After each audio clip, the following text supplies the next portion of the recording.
अस्सलाम वालेकुम जी। वालेकुम सलाम। बहुत जी सुपरी हाइब्रिड खाद दे प्लान का की सिस्टम है? बिल्कुल बहुत अच्छा सवाल है और बड़ा ही अहम सवाल है क्योंकि सुपरी और मोटे दे हाइब्रिड लग चुके ने। ਹੁਣ ਮਸਲਾ ਇਹ ਆ ਕਿ ਜ਼ਿੰਮੇਦਾਰ ਖਾਦ ਪਲਾਨ ਪੁੱਛਦੇ ਨੇ। ਇਹ ਜਿਹੜਾ ਖਾਦ ਪਲਾਨ ਹੁੰਦਾ ਨਾ, ਸਭ ਤੋਂ ਪਹਿਲੀ ਗੱਲ ਤਾਂ ਇਹ ਆ ਕਿ ਖਾਦ ਪਲਾਨ ਜ਼ਮੀਨ ਦੀ ਨਵਈਅਤ ਦੇ ਮੁਤਾਬਕ ਹੁੰਦਾ ਹੈ ਔਰ ਜ਼ਮੀਨ ਦੀ ਨਵਈਅਤ ਜਿਹੜੀ ਨਾ, ਉਹ ਅਸੀਂ ਸਿਰਫ ਸਾਨੂੰ ਇਸ ਤਰੀਕੇ ਨਾਲ ਪਤਾ ਲੱਗ ਸਕਦੀ ਹੈ ਕਿ ਅਸੀਂ ਉਹਦਾ ਸੋਇਲ ਸੈਂਪਲ ਕਰਵਾਈਏ। ਔਰ ਮੈਂ तमाम ਮਹਿਕਮੇ ਨੂੰ ਦਰਖਾਸਤ ਕਰਨਾ ਕਿ ਅਗਰ ਕੋਈ ਜ਼ਿੰਮੇਦਾਰ ਜਿਹੜਾ ਨਾ, ਜਿਹੜੇ ਸੋਇਲ ਤੇ ਵਾਟਰ ਟੈਸਟਿੰਗ ਵਾਲੀਆਂ ਲੈਬਾਂ ਨੇ, ਅਗਰ ਕੋਈ ਜ਼ਿੰਮੇਦਾਰ ਤੁਹਾਡੇ ਕੋਲ ਸੈਂਪਲ ਲੈ ਕੇ ਆਂਦਾ ਹੈ ਨਾ, ਤੇ ਉਹਨੂੰ ਸਹੀ ਟੈਸਟ ਕਰਿਆ ਕਰੋ, ਆਪਦੇ ਕੋਲੋਂ ਹੀ ਰਿਪੋਰਟਾਂ ਨਾ ਬਣਾ ਕੇ ਦਿਆ ਕਰੋ, ਤਾਂ ਕਿ ਉਹਦੇ ਉੱਤੇ ਉਹਨੇ ਕਿਉਂਕਿ ਫੈਸਲਾ ਕਰਨਾ ਹੁੰਦਾ ਪੂਰੀ ਫਸਲ ਦਾ। ਔਰ ਜ਼ਿੰਮੇਦਾਰਾਂ ਨੂੰ ਵੀ ਚਾਹੀਦਾ ਕਿ ਉਹ ਪਹਿਲੇ ਸੋਇਲ ਸੈਂਪਲ ਕਰਵਾਉਣ ਤੇ ਫਿਰ ਖਾਦ ਪਲਾਨ ਦੱਸਣ ਪੁੱਛਣ।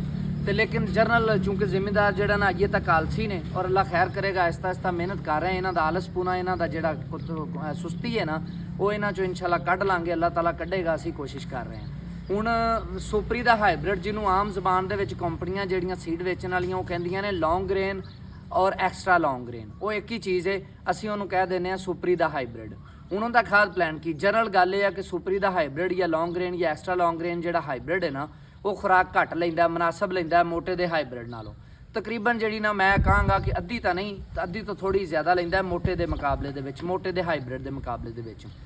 ਹੁਣ ਜ਼ਮੀਨ ਦੀ ਨਵਈਅਤ ਦੇ ਮੁਤਾਬਕ ਮੈਂ ਤੁਹਾਨੂੰ ਚੀਜ਼ਾਂ ਸ਼ੇਅਰ ਕਰਾਂਗਾ, ਯਾਨੀ ਮਹਿਰਾ ਜ਼ਮੀਨ ਹੈ, ਪੱਕੀ ਜ਼ਮੀਨ ਹੈ, ਕਲਕਸ਼ੋਰ ਵਾਲੀ ਜ਼ਮੀਨ ਹੈ ਜਾਂ ਜਿਹੜੀ ਨਾ ਸੇਮਜ਼ਦਾ ਜ਼ਮੀਨ ਹੈ। ਅਗਰ ਤੇ ਮਹਿਰਾ ਜ਼ਮੀਨ ਹੈ ਤੇ ਉਹਦਾ ਜਿਹੜਾ ਸੁਪਰੀ ਦੇ ਹਾਈਬ੍ਰਿਡ ਦਾ ਲੌਂਗ ਗ੍ਰੇਨ ਹਾਈਬ੍ਰਿਡ ਦਾ ਖਾਦ ਪਲਾਨ ਕੀ ਰੱਖਣਾ ਹੈ ਤੁਸੀਂ, ਇਹਦੇ ਵਿੱਚ ਸਿਰਫ 20 ਤੋਂ 25 ਕਿਲੋ ਤੁਸੀਂ SOP ਔਰ DAP, ਇਹ ਦੋਨੋਂ ਚੀਜ਼ਾਂ ਮਿਲਾ ਕੇ ਕੱਦੂ ਕਰਨ ਤੋਂ ਪਹਿਲੇ ਜ਼ਮੀਨ 'ਚ ਛਟਾ ਕਰਕੇ ਤੇ ਕੱਦੂ ਕਰ ਦੇਣਾ ਹੈ। ਉਸ ਤੋਂ ਬਾਅਦ ਪਨੀਰੀ ਸ਼ਿਫਟ ਕਰਨ ਤੋਂ ਬਾਅਦ ਕੀ ਕਰਨਾ ਹੈ, 6ਵੇਂ ਤੋਂ 7ਵੇਂ ਦਿਨ ਤੇ ਤੁਸੀਂ ਅੱਧੀ ਬੋਰੀ ਯੂਰੀਆ ਔਰ 3 ਤੋਂ 4 kg ਜ਼ਿੰਕ ਇਹਨੂੰ ਜਿਹੜਾ ਨਾ ਉਹ ਛਟਾ ਕਰ ਦੇਣਾ ਹੈ।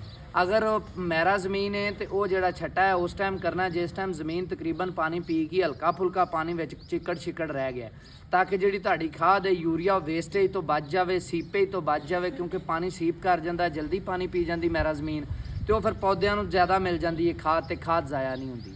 ਉਹਦੇ 'ਚ ਜ਼ਿੰਕ ਤੇ ਅੱਧੀ ਬੋਰੀ ਯੂਰੀਆ ਤੁਸੀਂ 6ਵੇਂ ਤੋਂ 7ਵੇਂ ਦਿਨ ਤੇ ਜਿਹੜੀ ਨਾ ਉਹ ਛਟਾ ਕਰ ਦੇਣਾ।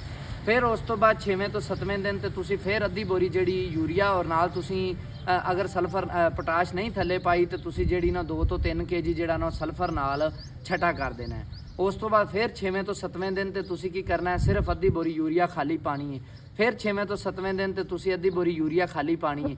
ਤੇ ਇਹ ਪ੍ਰੋਸੈਸ ਜਿਹੜਾ ਸਾਰਾ ਤੁਸੀਂ ਤਕਰੀਬਨ 30 ਦਿਨ ਦੇ ਅੰਦਰ ਕੰਪਲੀਟ ਕਰ ਦੇਣਾ, ਮੁਕੰਮਲ ਕਰ ਦੇਣਾ, ਯਾਨੀ ਜ਼ਿਆਦਾ ਤੋਂ ਜ਼ਿਆਦਾ 35 ਦਿਨਾਂ ਦੇ ਵਿੱਚ ਤੁਸੀਂ ਜਿਹੜਾ ਨਾ ਇਹ ਯੂਰੀਆ ਉਹਦਾ ਮੁਕੰਮਲ ਕਰ ਦੇਣਾ। ਹੁਣ ਅਗਰ ਪੱਕੀ ਜ਼ਮੀਨ ਹੋਏ ਤੇ ਇਹੀ ਖਾਦ ਪਲਾਨ ਇਹੀ ਰੱਖਣਾ ਹੈ, ਲੇਕਿਨ ਥੋੜੀ ਜਿਹੀ ਮੈਨੇਜਮੈਂਟ ਇਸ ਤਰ੍ਹਾਂ ਕਰਨੀ ਹੈ ਕਿ ਪੱਕੀ ਜ਼ਮੀਨ ਦੇ ਵਿੱਚ ਬੇਸ਼ੱਕ ਪਾਣੀ ਖੜਾ ਵੀ ਹੋਵੇ, ਲੇਕਿਨ ਥੋੜਾ ਪਾਣੀ ਹੋਵੇ ਤੇ ਜ਼ਿਆਦਾ ਬਿਹਤਰ ਹੈ।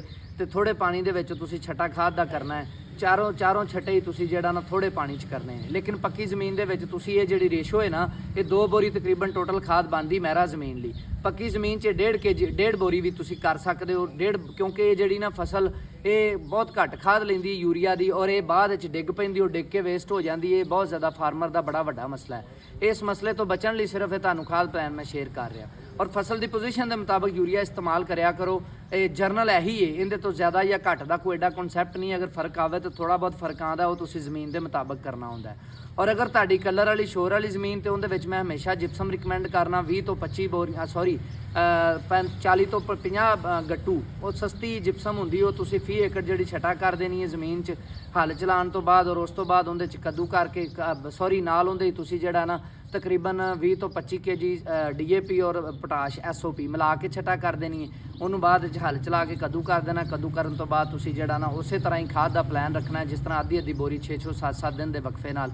ਲੇਕਿਨ ਇਹਦੇ ਵਿੱਚ ਕਲਰ ਵਾਲੀ ਜ਼ਮੀਨ ਦੇ ਵਿੱਚ ਤੁਸੀਂ ਇੱਕ ਖਾਸ ਖਿਆਲ ਕਰਨਾ ਹੈ ਕਿ ਸਲਫਿਊਰਿਕ ਐਸਿਡ ਜਾਂ ਨਾਈਟ੍ਰਿਕ ਐਸਿਡ ਜਾਂ ਫਾਸਫੋਰਿਕ ਐਸਿਡ, ਇਹ ਜਿਹੜਾ ਨਾ ਤੁਸੀਂ ਤੇਜ਼ਾਬ 2 ਤੋਂ 3 ਲੀਟਰ ਹਰ ਚੌਥੇ 5ਵੇਂ ਦਿਨ ਜਾਂ 6ਵੇਂ 7ਵੇਂ ਦਿਨ ਤੇ ਤੁਸੀਂ ਇਹ ਜਿਹੜਾ ਨਾ ਇਹ ਫਲੱਡ ਕਰਦੇ ਰਹਿਣਾ, ਤਾਂ ਕਿ ਉਹਦੀ pH ਜਿਹੜੀ, ਕਿਉਂਕਿ ਨਮਕੀਆਤ ਵਾਲੀ ਜ਼ਮੀਨ ਹੁੰਦੀ ਉਹ pH ਹਾਈ ਹੁੰਦੀ ਹੈ, ਔਰ ਉਹ ਨਮਕੀਆਤ ਨੂੰ ਜਿਹੜਾ ਨਿਊਟਰਲਾਈਜ਼ ਕਰ ਦਿੰਦਾ ਐਸਿਡ, ਔਰ ਨਿਊਟਰਲਾਈਜ਼ ਕਰਨ ਨਾਲ ਕੀ ਹੁੰਦਾ pH ਕੰਟਰੋਲ ਹੋ ਜਾਂਦੀ, ਔਰ pH ਕੰਟਰੋਲ ਹੋਣ ਤੇ ਫਿਰ ਜਿੰਨੀ ਵੀ ਖਾਦ ਹੁੰਦੀ ਨਾ ਅਵੇਲੇਬਲ ਉਹ ਪੌਦੇ ਨੂੰ ਮਿਲ ਜਾਂਦੀ ਹੈ। ਤੇ ਇਹ ਜਿਹੜੀ ਐਂਡ ਜਿਹੜਾ ਤੁਸੀਂ ਯੂਰੀਆ ਦਾ ਇਸਤੇਮਾਲ ਹੈ ਨਾ, ਇਹ ਤੁਸੀਂ 35 ਦਿਨ ਤੇ ਕਰਨਾ ਹੈ। ਮੈਂ ਵੈਸੇ 30 ਦਿਨ ਤੇ ਰਿਕਮੈਂਡ ਕਰ ਰਹਾ, ਲੇਕਿਨ ਅਗਰ ਗਲਤੀ ਨਾਲ 35 ਤੇ ਵੀ ਚਲਾ ਜਾਵੇ ਤੇ ਕੋਈ ਮਸਲਾ ਨਹੀਂ। ਲੇਕਿਨ ਉਸ ਤੋਂ ਬਾਅਦ ਇਸ ਸੁਪਰੀ ਦੇ ਹਾਈਬ੍ਰਿਡ ਨੂੰ ਜਾਂ ਲੌਂਗ ਗ੍ਰੇਨ ਹਾਈਬ੍ਰਿਡ ਨੂੰ ਬਿਲਕੁਲ ਕੋਈ ਇੱਕ ਦਾਣਾ ਵੀ ਯੂਰੀਆ ਨਹੀਂ ਪਾਣਾ।